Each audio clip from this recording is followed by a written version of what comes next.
सभी विद्यार्थियों को नमस्कार। स्वागत है आप सबका आपके अपने परिवार टीवी तारके में। आज की परिचर्चा हम जो करने चल रहे हैं वो कृषि विज्ञान से जो भी क्वेश्चन पूछे गए हैं, उत्तर प्रदेश लोक सेवा आयोग यूपी ट्रिपल एस से पूछे गए हैं या अन्य परीक्षाओं में पूछे गए हैं, उन्हीं का हमने सार इकट्ठा किया है और उनमें से मैं जो है 65 क्वेश्चन सॉल्व कराऊंगा। जो कि 65 क्वेश्चन यूपी ट्रिपल एस द्वारा जो AGT की जो है वैकेंसी आई हुई है उसकी परीक्षाओं का आयोजन होने वाला है। उसमें 65 क्वेश्चन किसी से पूछे जाएंगे, तो ये 65 क्वेश्चन मैं सॉल्व कराऊंगा। मैं समझाऊंगा नहीं, मैं जल्दी से सॉल्व आपको कराऊंगा आपको, ताकि ज़्यादा से ज़्यादा मैटर कम समय में उपलब्ध हो सके। तो आप जो है मेरे साथ जो है परिचर्चा में बने रहें। क्वेश्चन नंबर 1 कह रहा कि कैल्शियम, मैग्नीशियम और सल्फर पुकारे जाते हैं तो क्या? सूक्ष्म तत्व, सूक्ष्म पोषक तत्व, प्राथमिक पोषक तत्व, द्वितीय पोषक तत्व और बृहद पोषक तत्व। तो ये कौन से पोषक तत्व होते हैं? ये जो है आपका ऑप्शन सी से द्वितीय पोषक तत्व होते हैं। हम समझाएंगे नहीं कि प्राथमिक तत्व वो द्वितीय या तृतीय पोषक या सूक्ष्म पोषक तत्व कौन है, हम केवल साफ कराएंगे। मृदा कणों को जो है बी उड़ी पिंडन के लिए आवश्यक तत्व है, कौन सा है? तो है सोडियम है। कौन सा है? सोडियम है। अगला क्वेश्चन कह रहा है बैगन में लिटिल लीफ रोग किसके द्वारा प्रसारित होता है? तो किसके द्वारा प्रसारित होता है? लीफ हॉपर द्वारा। आप इसको नोट करें और साथ स्क्रीन पर। क्वेश्चन नंबर 4 कह रहा है कि स्वेट गिडार किस फसल का कीट है? व्हाइट ग्रब जो है किसका कीट है? तो किसका है? मूंगफली का है। मूंगफली को बहुत नुकसान पहुंचाता है। क्वेश्चन नंबर 5 का इनमें से किस कीड़े का प्रकोप से हापर बर्न होता है? हापर बर्न किससे होता है? ब्राउन हापर से। किससे? भूरा फुदका से होता है। अगला क्वेश्चन कह रहा है क्वेश्चन नंबर 6 कह रहे कि लाल मृदा मुख्य रूप से किस प्रदेश में पाई जाती है? तो लाल मृदा जो है मुख्य रूप से किस में पाई जाती है? तमिलनाडु में पाई जाती है। ठीक है, उसको नोट करें।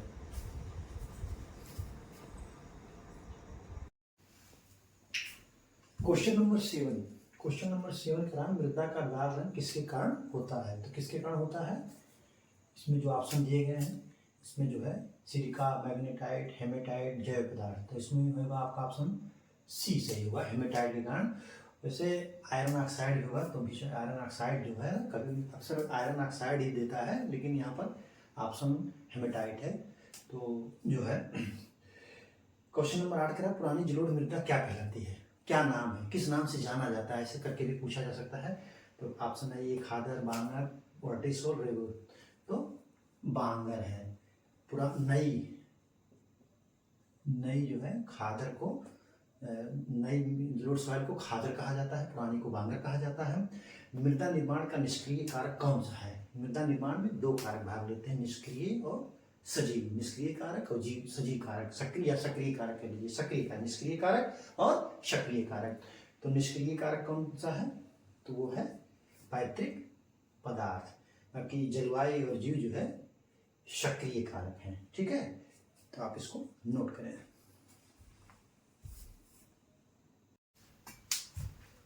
क्वेश्चन नंबर 10 कह रहा है कि कौन सा पूर्वानुमान मौसम पूर्वानुमान होना चाहिए था, यहाँ वो लिखना भूल गया हूँ। कौन सा मौसम पूर्वानुमान किसानों के लिए सर्वाधिक उपयोगी होता है? तो कह रहा है कि मध्यम अवधि, लघु अवधि, दीर्घ अवधि और उपरोक्त सभी नहीं, मध्यम अवधि। क्योंकि ये जो होता है ये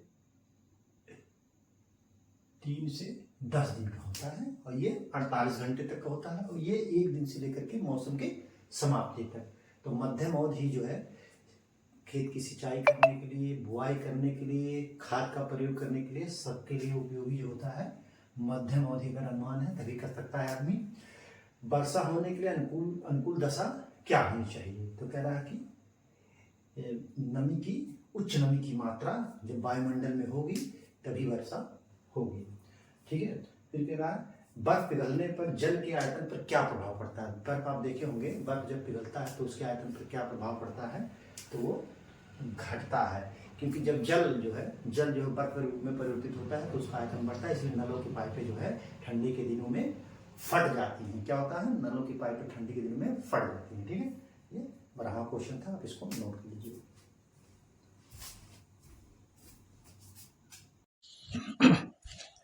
क्वेश्चन नंबर 13 कह रहा है पूषा मंजिल और पूषा नवीन किसकी प्रजाति है? तो किसकी है? लौकी की। अगला क्वेश्चन कह रहा है, क्वेश्चन नंबर 14 कह रहा है कि गाजर की प्रति हेक्टेयर बीज दर कितनी होती है? तो 8 से 10 केजी, 5 से 6 केजी, 10 से 12 केजी, 400 से 500 ग्राम। तो गाजर की बीज दर जो होती है प्रति हेक्टेयर 5 से 6 केजी होती है। 8 से 10 केजी किसकी है? ये है प्याज, ये जो है भिंडी, और ये 400 से 500 ग्राम जो बीज किसका है? बैगन का प्रति हेक्टेयर है। किसका? बैगन का। साथ में आप जानते चलिए, आपको याद हो जाएगा, पढ़ने का दोबारा जरूरत नहीं पड़ेगा अलग से। अगला क्वेश्चन कह रहा है, क्वेश्चन नंबर 15 पूषा स्नोबॉल किसकी प्रजाति है? स्नोबॉल किसकी प्रजाति है? फूल गोभी की प्रजाति है। बहुत ही फेमस प्रजाति है फूल गोभी की, आप इसको नोट कर लें।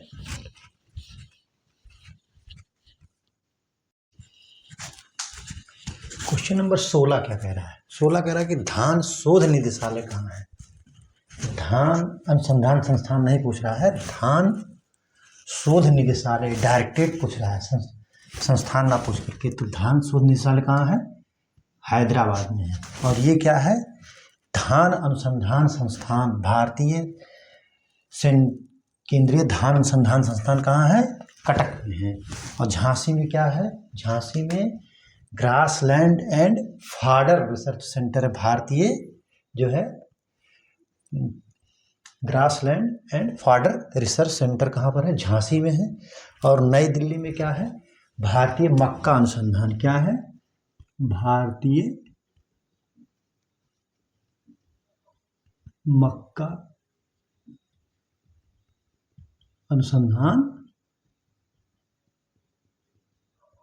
संस्थान है। ठीक है। अगला क्वेश्चन करके, पर्यावरण संरक्षण अधिनियम किस वर्ष लागू हुआ? 1986 में लागू हुआ। अगला क्वेश्चन कह रहा है, बहुत ही महत्वपूर्ण क्वेश्चन है। क्वेश्चन तो तीनों बहुत महत्वपूर्ण है, इन क्वेश्चन मिलाकर कम से कम 200 क्वेश्चन बन चुके होंगे अब तक सभी परीक्षाओं को लेकर के 200 बार। अगला क्वेश्चन क्या है कि भारत में कुल कितने कृषि जलवायु क्षेत्र हैं? तो भारत में जो है कुल 15 कृषि जलवायु क्षेत्र हैं। उत्तर प्रदेश में 9 हैं। उत्तर प्रदेश में कितने? 9 उत्तर प्रदेश में है। और ये 20 क्या है? 20 है ये कृषि पारिस्थितिकी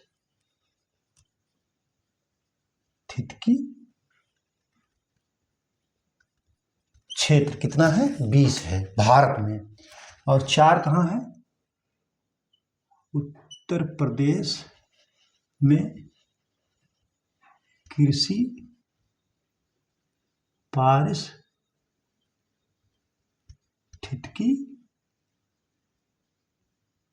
क्षेत्र। क्वेश्चन को मैं डिटेल आपको बता दे रहा हूँ। भारत में कुल कितने कृषि जलवायु क्षेत्र हैं? तो भारत में जो है 15 कृषि जलवायु क्षेत्र हैं। उत्तर प्रदेश में 9 कृषि जलवायु क्षेत्र हैं। भारत में 20 कृषि पारिस्थितिकी क्षेत्र हैं। और उत्तर प्रदेश में 4 जो है कृषि पारिस्थितिकी क्षेत्र हैं। आप इसको अच्छी तरीके से याद कर लीजिए इस क्वेश्चन को। ये क्वेश्चन बहुत ही महत्वपूर्ण है।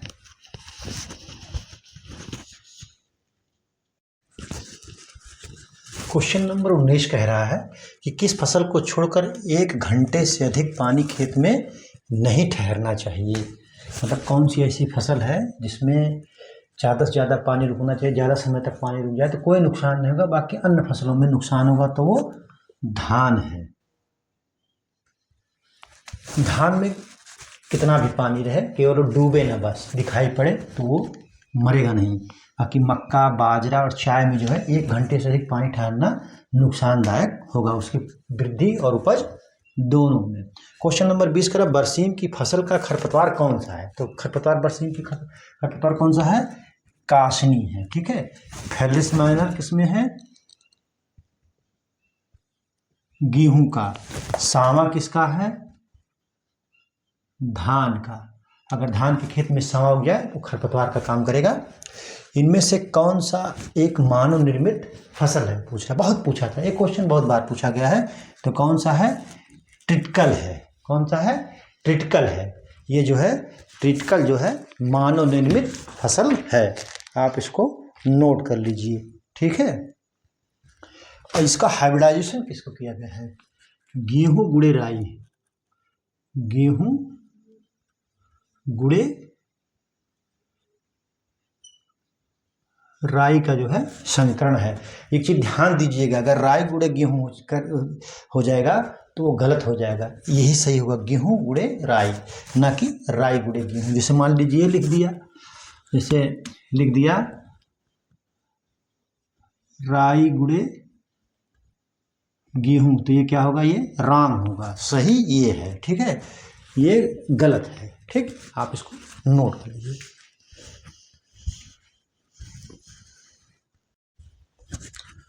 क्वेश्चन नंबर 22 पूछ रहा है कि बाजरा का बीज दर प्रति हेक्टेयर कितना होता है? तो बाजरा का बीज दर जो प्रति हेक्टेयर होता है वो 4 से 5 kg होता है, और 8 से 10 kg जो होता है सूरजमुखी, ये 30 से 40 धान की जो सामान्य धान की बात हो रही है, ना कि हाइब्रिड की। हाइब्रिड जो है 15 से 20 संकर, और ये छिटकवा विधि की बात हो रही है, ठीक है, छिटकवा विधि से। और ये 5 से 6 kg सरसों की बीज दर है। अगला क्वेश्चन बहुत इंपॉर्टेंट क्वेश्चन है, कह रहा है कि इनमें से कौन मूंगफली से संबंधित है? तो मूंगफली से संबंधित कौन है? पेगिंग। जो मूंगफली में फलियां बनती है, नीचे जो पार्ट बनता है जमीन में, उसको, उस क्रिया को पेगिंग कहते हैं। रॉटिंग, ये जूट से संबंधित है। किससे? जूट के काटने के बाद जो पानी में इसको सड़ने के लिए रख देते हैं, इसका रेशा निकालने के लिए, उसी को रॉटिंग कहते हैं। टेसलिंग है, टेसलिंग जो मक्के का टेसल को रिमूव करते हैं तो उसको टेसलिंग उसी से संबंधित है, मक्का से संबंधित है टेसलिंग। और गिनिंग किससे संबंधित है? टेसलिंग मक्का टेसल के निकलता है तो इसको टेसलिंग कहते हैं, डी टेसलिंग नहीं कहते हैं इसको। जब इसको तोड़ेंगे तब डी टेसलिंग कहा जाता है। गिनिंग किससे संबंधित है? ये कपास। तो ठीक है, आप इसको नोट कर लीजिए, ये पूछा जा सकता है किससे कौन संबंधित है। तो इनमें से जो है मूंगफली से संबंधित पेगिंग है। अगला क्वेश्चन कह रहे कि ज्वार का बीज दर प्रति हेक्टेयर क्या है? इधर हमने बाजरा को बताया, यहाँ पर ज्वार पूछ रहा है, तो 10 से 12 kg आपका ऑप्शन बी सही है। 80 से 100 kg पूछ रहा है, तो कह रहा है ये किसका है? चना का 80 से 100 kg। 12 से 15 kg अरहर का बीज दर है, और 6 से 8 kg जो है ये, और मूंगफली का जो है 80 से 100 kg और 100 से 120 kg जो है ये गुच्छे वाली का है। 100 से 120 kg और 80 से 100 kg जो है ये फैलने वाली का है। ठीक है, आप इसको नोट कर लीजिए, फिर मैं आगे आपको और बताता हूँ। ठीक, और ये जो 6 से 8 kg बीज दर किसका है? ये जूट का है। किसका है? जूट का बीज दर 6 से 8 kg है। तो आप जो इस तरीके से इसको पढ़ लीजिए, रट लीजिएगा, याद कर लीजिएगा, लिख लीजिए, शॉर्ट स्क्रीन लीजिए, कुछ भी कर लीजिए।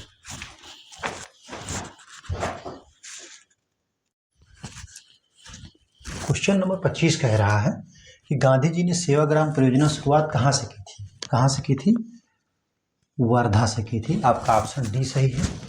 अगला क्वेश्चन कह रहा है कि संचार कला क्या है? तो ऑप्शन है अनुभूति, सीखना, सुनना, सोना। तो क्या है? सीखना है। संचार कला कहते हैं सीखना। शिक्षण और प्रशिक्षण जो है संचार की जो एक प्रक्रिया है। ठीक है, और यह जो है दोहरी प्रवाह प्रक्रिया है। सीखिए, सिखाइए, एक दूसरे से सीखी जाती है। ठीक है। मृदा स्वास्थ्य कार्ड योजना किस वर्ष शुरू हुई थी? मृदा स्वास्थ्य कार्ड एग्रीकल्चर की बहुत बड़ी परियोजना है, बहुत ही सरकार ने इस पर जोर दिया है, और घर घर हर एक किसान के खेतों की मिट्टी का परीक्षण हुआ है, मृदा परीक्षण किया गया है। तो ये जो शुरू हुआ था मृदा स्वास्थ्य कार्ड योजना जो है 19 फरवरी 2015 से, ठीक है। अब ये ऑप्शन ये क्या है, 18/2/2016 को था प्रधानमंत्री फसल बीमा योजना, ठीक है। प्रधानमंत्री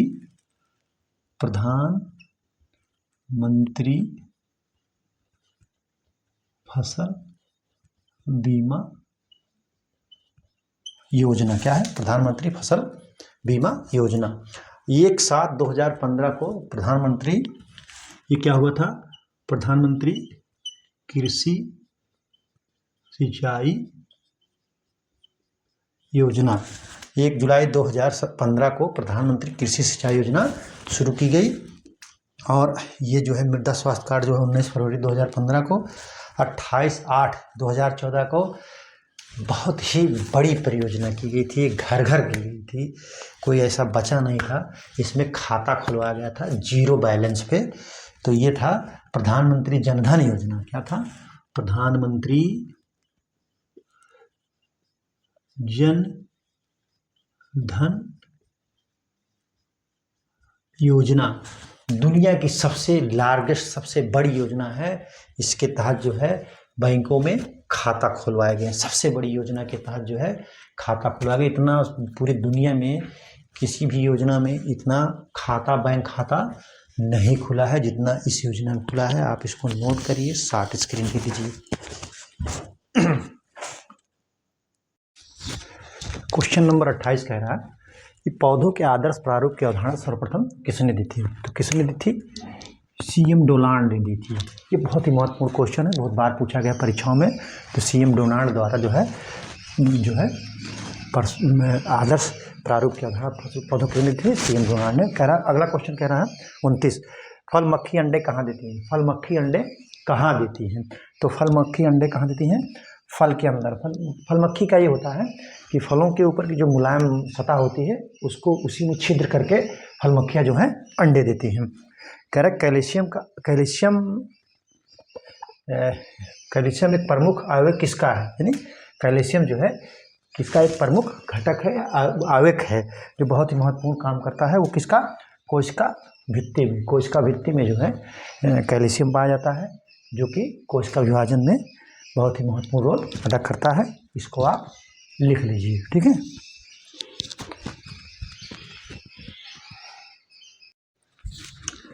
क्वेश्चन नंबर 31 कह रहा है कि उच्चतम प्रकाश संश्लेषण किस रंग में होता है। तो वो किस में होता है, हरे रंग के प्रकाश, लाल रंग के प्रकाश में सबसे अधिक जो है प्रकाश संश्लेषण होता है। उसके बाद जो है नीले में, फिर हरे में, ठीक है। अगला क्वेश्चन कह रहा है पादप वृद्धि अवधि और तापमान के बीच संबंध क्या कहलाता है। तो क्या कहलाता है, प्रकाश ऊष्मीय, ऑप्शन सी सही है, प्रकाश ऊष्मीय इकाई। ये बहुत ही टेक्निकल क्वेश्चन है, इसको अच्छी तरीके से पढ़ लीजिएगा, याद कर लीजिएगा। अगला क्वेश्चन कह रहा है इनमें से किस पौधे में प्रकाश शोषण दर अधिक होता है। तो किस में होता है प्रकाश शोषण दर अधिक, धान में। धान में होता है। मैं आपको एक टेक्निकली चीज़ बता दे रहा हूँ जिससे आपको रखने में आसान हो जाएगा। धान, गेहूँ, ये सब जो है C3 पौधे हैं। कौन सा, C3 ग्रुप के पौधे हैं। और ज्वार, मक्का, बाजरा ये जो है C4 ग्रुप के प्लांट हैं। तो C3 ग्रुप के जो पौधे, C3 पौधे जो होते हैं, C3 ग्रुप के जो पौधे होते हैं उनमें जो है प्रकाश शोषण दर अधिक होता है। तो इसलिए धान में इससे इन सबसे अधिक है। अगर क्वेश्चन ऑप्शन हो जाए किसमें सबसे कम हो, मतलब किसमें गेहूं हो और फसल हो, लेकिन ये तीनों फसलें ना हो, इनमें से केवल एक हो, तो आप C4 में का लगाएंगे या न्यूनतम लगाएंगे। तो किसमें होता है प्रकाश शोषण दर सबसे अधिक, धान में, ठीक है। आप इसको नोट कर लीजिए, ठीक है।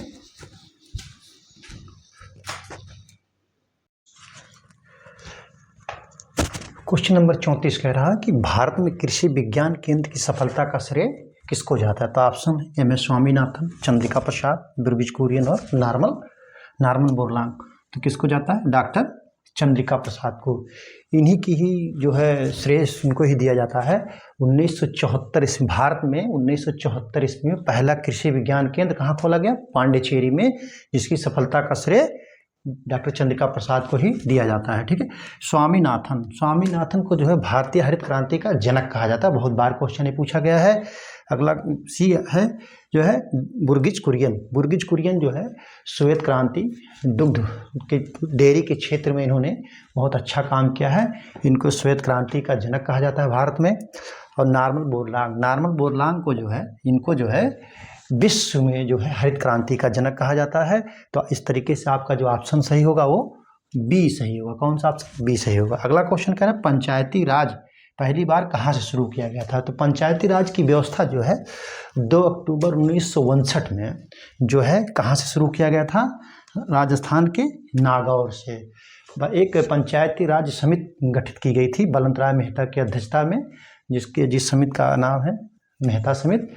तो वो समिति ने अपनी रिपोर्ट प्रस्तुत की थी और उसने कहा था कि भारत में पंचायती राज व्यवस्था को त्रिस्तरीय किया जाए।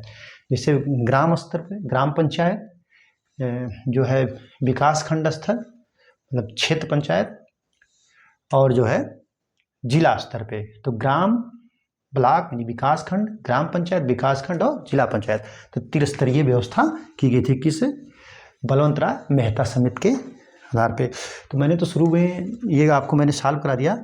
मैंने शुरू में आपको जो कहा था कि 65 क्वेश्चन सॉल्व कराऊंगा, लेकिन 65 क्वेश्चन सॉल्व कराने में समय बहुत ज़्यादा लग रहा है, वीडियो बहुत बड़ी हो जा रही है। तो मैं आपको फास्ट 2 पार्ट में करके 65 क्वेश्चन आपको क्लियर कराऊंगा। फर्स्ट पार्ट सेकंड पार्ट मिला करके, जिससे आपको जो है सारे के सारे क्वेश्चन पुटअप हो जाएं, फंस जाएं, आपका कवर हो जाए। तो आज की परिचर्चा यहीं पर समाप्त की जाती है। परिचर्चा में बने रहने के लिए बहुत बहुत धन्यवाद। Thank you so much. इसको शॉर्ट स्क्रीन लीजिए आप लोग।